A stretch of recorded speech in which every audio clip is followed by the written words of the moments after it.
what's up, guys? Time to make another video, man. I haven't made one in a really long time. Just kind of haven't gotten around to it. And YouTube's kind of, they've messed with their stuff so much. It's kind of, it's hard for people to see your videos, which sort of sucks. But this one, I'm going to make, idea kind of came to me when I was mowing the other day. And it's going to be about the dumbest tactics or SOPs that I've seen in person. So if you don't know, an SOP stands for Standard Operating Procedure.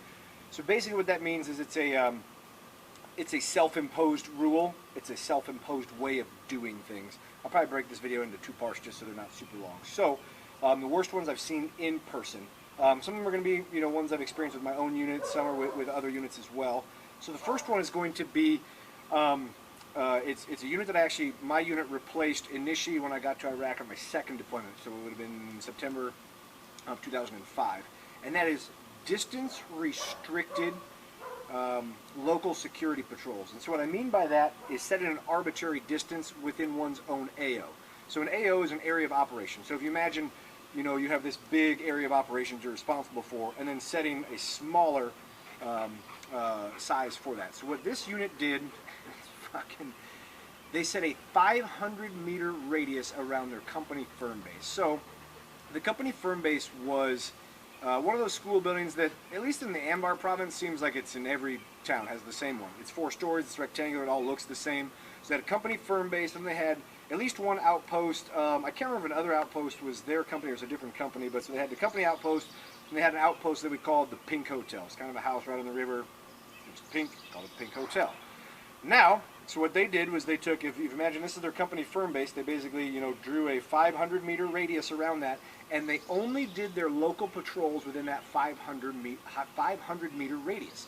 They would occasionally do operations in other parts, but I don't know why they did it. The best I could figure, now granted, I was a corporal team leader when I showed up for my second deployment. Very soon I was a corporal squad leader. But I was never really given an explanation on that, and we were actually told specifically not to ask them any questions because, I'm going to be honest, this unit was just terrible. Everything they did was the dumbest thing you could possibly imagine doing, and they basically told us not to have any interaction just to get the changeover over with. That way we could just take over. And so the best I could figure was that 500 meters is roughly the maximum effective range of the typical weapons that a person over there face. AKs, RPGs, I guess you could say PKMs, the belt-fed machine gun, that sort of stuff. So now, where this gets even dumber, some of you might have guessed this already, the Pink Hotel, further away than 500 meters from the company firm base. So, for fuck's sake, they actually had essentially an area that they wouldn't go into between parts of their own company, within elements of their own company.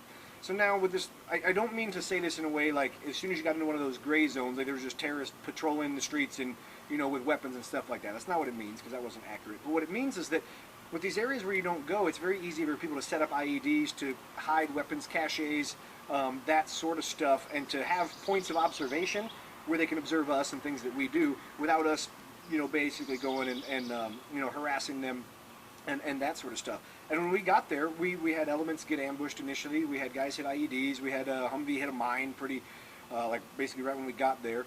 And so it's just the absolute worst thing I can imagine doing from a tactical standpoint, from an SOP, is setting an arbitrary distance. You have to control your AO. There's multiple ways you do it. Patrols are one, whether vehicle mounted, foot patrols, or whether a combination. Raids, you set up OPs and LPs, so observation posts, listening posts, you set up snipers. It doesn't mean that you're in every part of the AO all the time, but you do have to venture to all of it consistently. That way you're controlling the area. So that's one of them. So the next one is going to be with the same unit, and so this one is using words that are very commonly spoken in typical daily vernacular to denote specific code words for specific elements, units, or locations within the military. So in this particular case, this unit, again, Reserve Marine unit, way too full of, oorah and semper fi, and so they named everything after common words in the usage for every Marine out there. Point. So one of the things they did is their mobile assault platoons, or their MAP platoons, what sometimes you hear called CAT teams or combined anti-armor teams, So basically that's at the battalion level. That's where the weapons company puts their 50 caliber Mark 19, their TOW missile launchers are in these MAP teams. They called theirs K-bars. You guessed it, the most common knife in the Marine Corps. It's been a thing for us since at least World War II. I carried one, both my deployments, same one, scratched my name into it with a different knife because that's what you do, obviously. So they called their fucking MAP platoons K-bars. Now, when we first got over there, obviously you don't know every single code word, every single thing for the unit of your place. You kind of pick that up as you go. So I got sent out into this OP for like 9 days in the middle of nowhere by ourselves, my squad did. And so over the radio, we would just occasionally hear like, hey, what's the story on that K-bar? Or, hey, where's this K-bar? And we were like, dude, what the fuck are they talking about? We eventually deduced that they were talking about some sort of mounted unit. But they did things with other Marine Corps words, like just, common vernacular. They called things, they called things like, they had Iwo Jima out there. They had Okinawa out there. Okinawa is a real place where Marines actually go and are stationed at and deploy from to Iraq at that fucking time. Like, that would be like if you named your dog Hi, and then you took him to like a regular park or whatever, and you were walking and meeting a lot of people, and you're like, hi, hi, hi, your dog would be like, dude, yeah, what? Don't use really common words that you would use in your daily language all the time to describe something specific. It's just very confusing.